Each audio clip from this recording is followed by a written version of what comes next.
जय हिंद एवरीवन। इसके पहले वाले लेक्चर में हम लोग प्रकाश संश्लेषण को पढ़ रहे थे, उसी को हम लोग इस वीडियो में फिगर के माध्यम से थोड़ा कंटिन्यू करते हैं। क्या है भाई? फोटोसिंथेसिस यानी प्रकाश संश्लेषण। फोटो मतलब प्रकाश और सिंथेसिस मतलब होता है निर्माण करना। क्या होता है भाई? निर्माण करना। और फोटोसिंथेसिस के माध्यम से ही पेड़ पौधे क्या करते हैं? अपने लिए भोजन का निर्माण करते हैं। इसके कौन कौन कलर जो है प्रकाश संश्लेषण कर सकता है यानी फोटोसिंथेसिस कर सकता है? तो लाल कर सकता है सबसे अधिक, फिर करता है नीला करता है, और फिर करता है आपका बैगनी। फिर कौन कर सकता है? बैगनी रंग कर सकता है। इसके लिए नेचुरल प्रकाश की आवश्यकता होती है, वो भी कितना? मात्र 1 से 2% नेचुरल गैस की आवश्यकता होती है। नेचुरल गैस हम लोग को किससे मिलेगी? टॉर्च से नहीं, सनलाइट से मिलेगी। तो सूर्य के प्रकाश में पत्ती में उपस्थित क्लोरोफिल जल तथा CO2 से क्रिया करके भोजन को क्या करता है? ना भोजन का निर्माण करता है, और इस प्रक्रिया को हम लोग प्रकाश संश्लेषण कहते हैं। इस प्रक्रिया को क्या कहा जाता है? तो प्रकाश संश्लेषण कहा जाता है। प्रकाश संश्लेषण के बाद कार्बोहाइड्रेट बनाता है। क्या बनाता है भाई? कार्बोहाइड्रेट। और कार्बोहाइड्रेट किस तरह का गैस है या फिर किस तरह का होता है? तो कार्बनिक होता है। क्यों? क्योंकि इसमें कार्बन की उपस्थिति रहती है, और O2 क्या करता है? निकाल देता है। पत्ती में होता है, पत्ती में क्या होता है? स्टोमाटा। पत्ती में क्या होता है भाई? स्टोमाटा यानी रंध्र होता है। ये क्या करता है? तो गैसों का एक्सचेंज करता है, यानी O2 को लेता है और CO2 को अगला O2 को देता है और CO2 को लेता है। क्लोरोप्लास्ट, ये हरा मतलब जिसमें हरा रंग का होता है ना, वो उसमें क्या होता है? तो क्लोरोप्लास्ट होता है, उसमें क्लोरोप्लास्ट होता है। देखिए, प्रकाश संश्लेषण के लिए चाहिए क्या क्या? तो चाहिए आपका 6 को कार्बन डाइऑक्साइड चाहिए। 6 को क्या चाहिए? कार्बन डाइऑक्साइड चाहिए।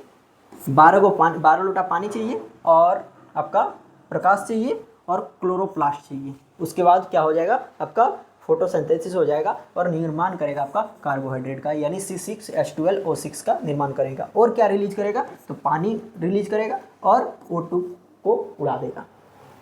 चलिए, CO2 का अपचयन करता है। CO2 का क्या करता है? अपचयन करता है। अब यहाँ फिगर के माध्यम से थोड़ा समझने का प्रयास करते हैं। ये क्या हो गया भाई? तो ये हो गया वृंत, ये हो गया आपका तना। ये इसको तना के अंतर्गत रखेंगे। उसके बाद आता है वृंत वाला पार्ट। उसके बाद क्या आता है? वृंत वाला पार्ट। फिर आता है मार्जिन वाला पार्ट। और यहाँ पे हम लोग का पूरा कंप्लीट पत्ता बन के रेडी है। इसमें छोटे छोटे छिद्र पाए जाते हैं, जिसको क्या कहा जाता है? रंध्र या फिर स्टोमाटा। यही क्या करता है? तो प्रकाश संश्लेषण करता है। पत्ती में क्या होता है ना, और गांठ नुमा संरचना में एक आकृति पाया जाता है, जिसको हम लोग बोलते हैं क्लोरोप्लास्ट। एक गांठ वाला आकृति को क्या बोला जाता है? क्लोरोप्लास्ट बोला जाता है। अब एक क्लोरोप्लास्ट को यहाँ से उठाते हैं और इसको जूम करते हैं। बोले थे ना कि जूम करके दिखाएंगे कि इसके क्लोरोप्लास्ट क्या होता है। क्लोरोप्लास्ट के अंदर क्लोरोफिल क्या होता है, थैलोफाइटा क्या होता है, तो अब यहाँ पे देखना है। अब जैसे ही इस गांठ को हम उठाएं और इतना बड़ा एरिया में बिछा दिए, मतलब जूम के थोड़ा बड़ा दिखने लगा। अब जब बड़ा दिखने लगा तो इसके अंदर में हम लोग को बहुत चीज़ मिला। क्या मिला भाई? तो देखें कि इसका बिचवा में कुछ लिक्विड टाइप का है। लिक्विड टाइप का नाम रखा है विद्वान सब क्या? एस्ट्रोमा नाम रखा है। ये क्या है? लिक्विड टाइप का है। उसके बाद देखा कुछ पिलर टाइप का इस तरह डूभी जैसा बना हुआ है।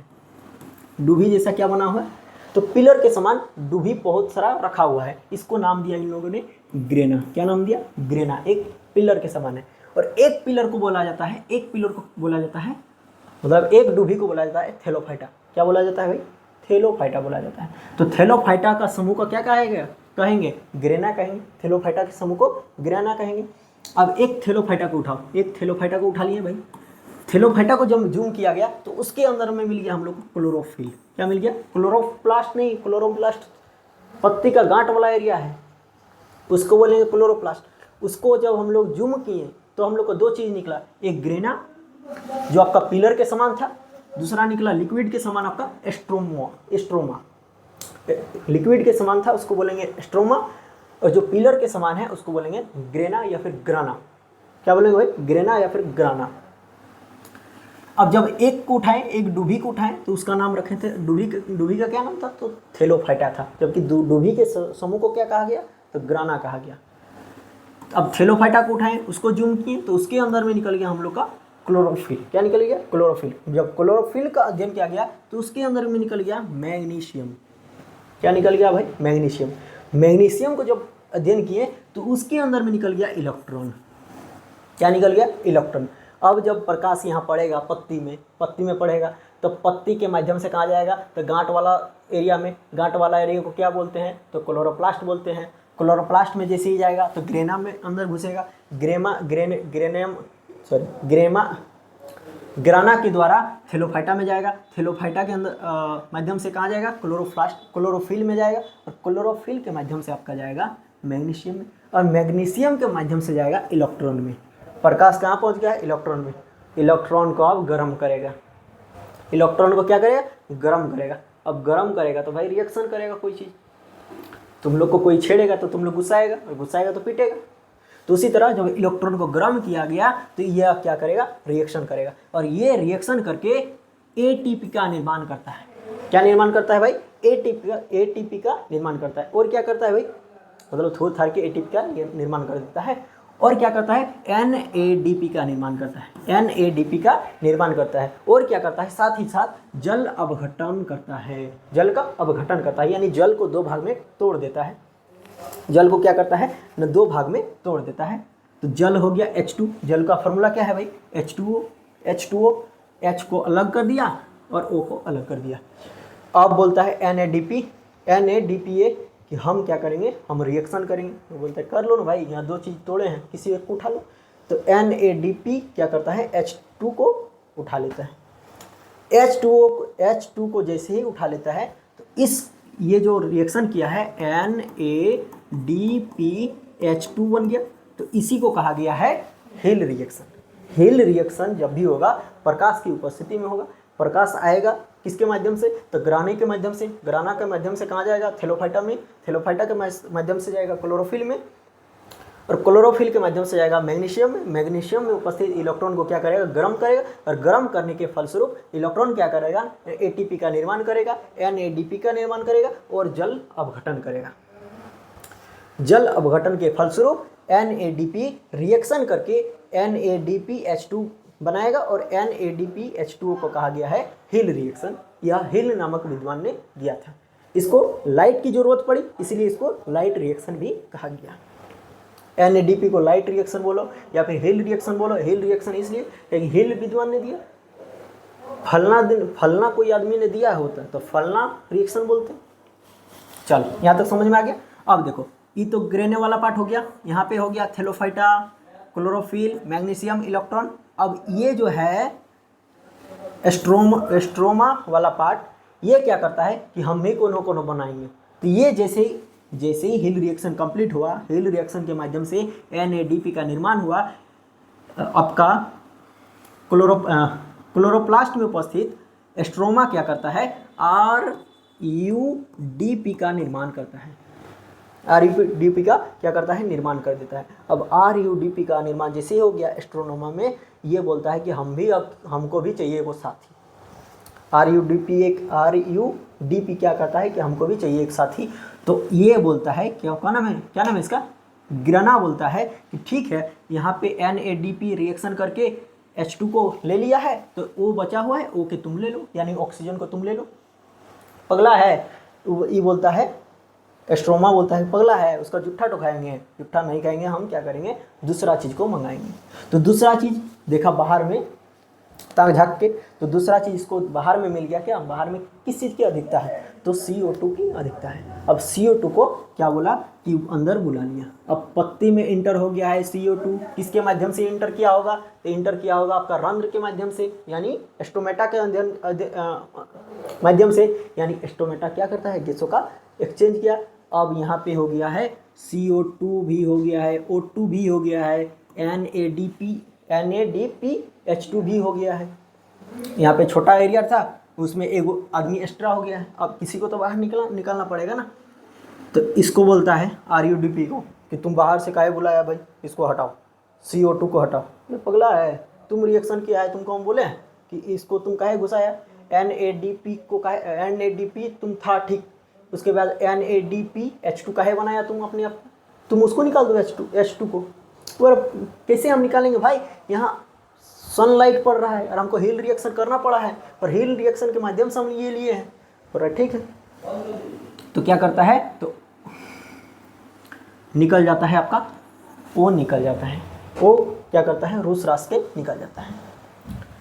और ये जब निकल गया तो इस प्रोसेस को यानी RuDpCO2 को कहा गया है डार्क रिएक्शन। डार्क रिएक्शन इसलिए कहा गया क्योंकि इसमें प्रकाश की आवश्यकता पड़ी नहीं, इसलिए इसको कहा गया डार्क रिएक्शन। जबकि जिसमें सूर्य के प्रकाश की आवश्यकता पड़ी है उसको कहा गया है हेल रिएक्शन। यहाँ तक समझ में आ गया। हेल रिएक्शन को ही लाइट रिएक्शन कहा जाता है। हेल रिएक्शन को क्या कहा जाता है भाई, लाइट रिएक्शन। क्यों? क्योंकि इसमें सूर्य की प्रकाश की आवश्यकता होती है। हेल रिएक्शन का फॉर्मूला क्या बन गया, NADPH2। उसी तरह डार्क रिएक्शन को ब्लैक रिएक्शन भी कहा जाता है। और डार्क रिएक्शन का फॉर्मूला क्या बन गया, तो RuDpCO2। RuDp का फुल फॉर्म क्या है, राइबुलोज डाइफॉस्फेट। वहीं NADP का फुल फॉर्म हो गया निक्लोटाइनामाइड एडनिन डाई निक्लोटाइड फॉस्फेट। चलिए यहाँ तक समझ में आ गया।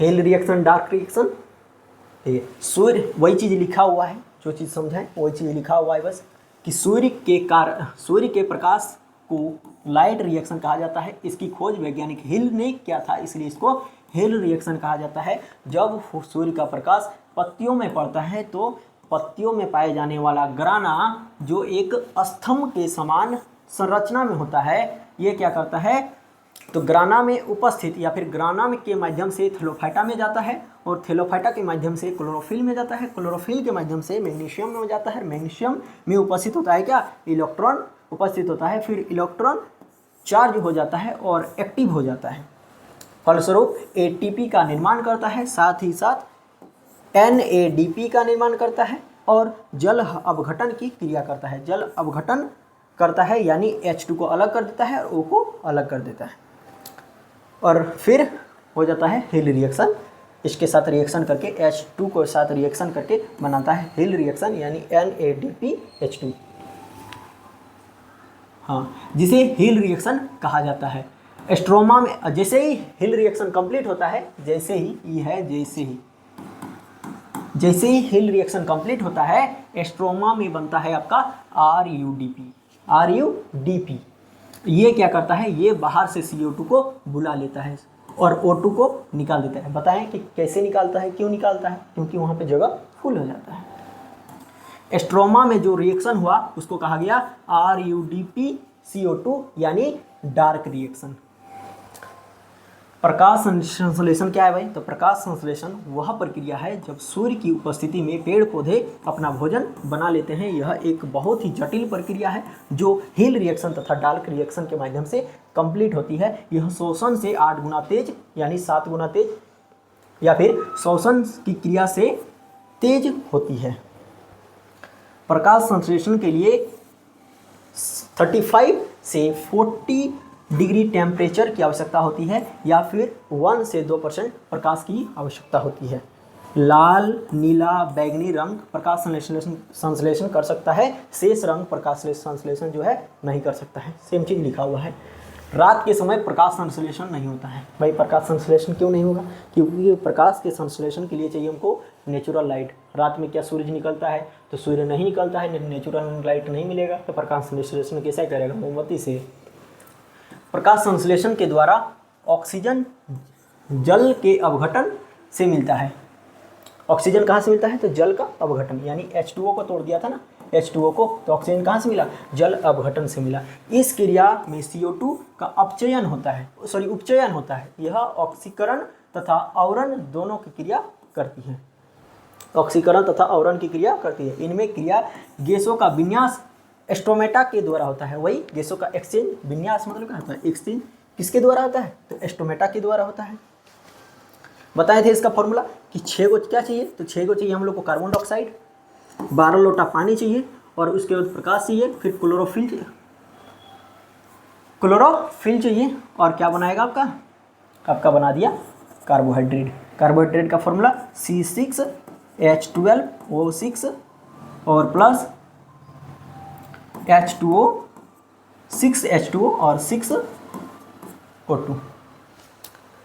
क्लोरोप्लास्ट क्या है भाई, तो इसकी संरचना दोहरी झिल्ली के समान होती है। क्लोरोप्लास्ट की संरचना कैसी होती है? तो दोहरी झिल्ली के समान होती है। इसके अंदर द्रव भरा होता है, जिसे द्रव को हम लोग क्या बोलते हैं? एस्ट्रोमा कहते हैं। इसके अंदर स्तंभ के समान एक आकृति होती है, जिसे हम लोग क्या बोलते हैं? ग्राना बोलते हैं। ग्राना में थैलोफाइटा का समूह होता है। ग्राना किसका समूह होता है भाई? तो थैलोफाइटा का समूह होता है। यानी एक पीस को बोले थे कि एक सिंगल कटोरी को क्या बोलेंगे? तो सिंगल कटोरी को बोलेंगे थैलोफाइटा। और थैलोफाइटा के समूह को क्या बोला जाता है? ग्राना। थैलोफाइटा के अंदर क्लोरोफिल पाया जाता है। क्लोरोफिल के अंदर मैग्नीशियम पाया जाता है। उसके बाद मैग्नीशियम के अंदर इलेक्ट्रॉन होता है। जब प्रकाश संश्लेषण में सूर्य का प्रकाश पत्तियों में पड़ता है तो मैग्नीशियम जल को तोड़ देता है। भाई मैग्नीशियम नहीं तोड़ता है। जब मैग्नीशियम को हम लोग पढ़ें तो देखें इलेक्ट्रॉन था उसके अंदर और इलेक्ट्रॉन जल को तोड़ दिया था। उसी को कहा गया हिल रिएक्शन, डार्क रिएक्शन। वही चीज़ लिखा है। यह प्रकाश संश्लेषण की स्थिति में ग्रेना में होता है। इसमें ग्रेना में NADP का बनता है। डार्क रिएक्शन क्या है भाई? यह एस्ट्रोमा में होता है। डार्क रिएक्शन जब भी होगा एस्ट्रोमा में होगा, और हिल रिएक्शन जब भी होगा कहाँ पे होगा? ग्रेना में होगा। एस्ट्रोमा का RUDP वायुमंडल से CO2 को अंदर खींच लेता है तथा ऑक्सीजन को क्या करता है? तो बाहर निकाल देता है। नमी यानी आर्द्रता बढ़ने पर प्रकाश संश्लेषण घट जाता है। प्रकाश संश्लेषण की क्रिया शोषण से जो है 7 गुना तेज रफ्तार से होती है। पतझड़ के समय तना द्वारा प्रकाश संश्लेषण की क्रिया की जाती है। प्रकाश संश्लेषण के लिए क्लोरोफिल की आवश्यकता होती है। क्लोरोफिल की आवश्यकता क्यों होती है? क्योंकि क्लोरोफिल के अंदर ही होता है मैग्नीशियम आपका। चलो यहाँ तक समझ में आ गया। अब थोड़ा सा समझते हैं कि रात के समय हम लोग को पेड़ के नीचे क्यों नहीं सोना चाहिए। रात के समय हम लोग को पेड़ के नीचे क्यों नहीं सोना चाहिए?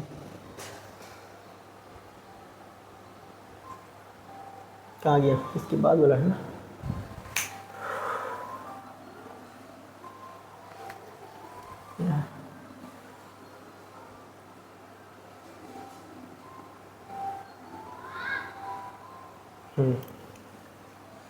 थोड़ा सा इसको मिटा देते हैं, समझाने में दिक्कत नहीं होगा।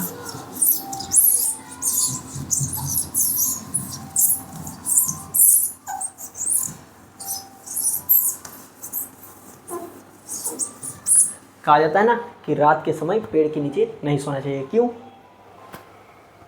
क्योंकि ऑक्सीजन की कमी होती है। अब रात जब हो जाएगा तो यहाँ पे प्रकाश पड़ेगा नहीं, पत्ती में प्रकाश पड़ेगा नहीं। पत्ती में प्रकाश नहीं पड़ेगा तो हिल रिएक्शन नहीं होगा, और हिल रिएक्शन नहीं होगा तो ये बेचारा एस्ट्रोमा हमारा डार्क रिएक्शन नहीं कर पाएगा, और डार्क रिएक्शन नहीं करेगा तो हमारा CO2 को अंदर नहीं ले पाएगा। जब तक नहीं डार्क रिएक्शन करेगा तब तक CO2 को अंदर कैसे लेगा? पत्ती के अंदर, पत्ती के अंदर यानी पेड़ के अंदर। तो यहाँ पे CO2 भी बाहर में मिलेगा, CO2 भी बाहर में मिलेगा, कार्बन डाइऑक्साइड, और ये क्या छोड़ेगा? ऑक्सीजन को रख लेगा, यानी ऑक्सीजन को ग्रहण करेगा। और पेड़ पौधे भी रात के समय क्या छोड़ेंगे? तो CO2 को छोड़ेंगे, जो अंदर में इनके उपस्थित होता है। तो ये भी कार्बन डाइऑक्साइड को छोड़ें, और बाहर में भी हम लोग का है उपस्थित CO2 रात के समय। तो हम लोग को क्या होगा? ना सांस लेने में दिक्कत हो सकता है। इसीलिए कहा जाता है कि पेड़ पौधे के नीचे नहीं सोना चाहिए रात के समय। जितना बड़ा पेड़ रहेगा उतना सांस लेने में हम लोग को दिक्कत होगा। समझ में आ रहा है? इसीलिए बरगद या पीपर का पेड़ में जल्दी भूत आता है। भूत नहीं आता है भाई, वो CO2 को छोड़ रहा है, जिसके कारण हम लोग को सांस लेने में दिक्कत हो रहा है। हम लोग समझ नहीं पाते हैं, उसको भूत समझ लेते हैं। यहाँ तक समझ में आ गया होगा। नहीं आया है तो कमेंट करके बता दीजिएगा कि नहीं आया है, और आ गया है तो बता दीजिएगा कि आ गया है हिल रिएक्शन और डार्क रिएक्शन, और जो ये सब भूत वाला कॉन्सेप्ट है सब चीज़। मिलते हैं नेक्स्ट वीडियो में, तब तक के लिए जय हिंद।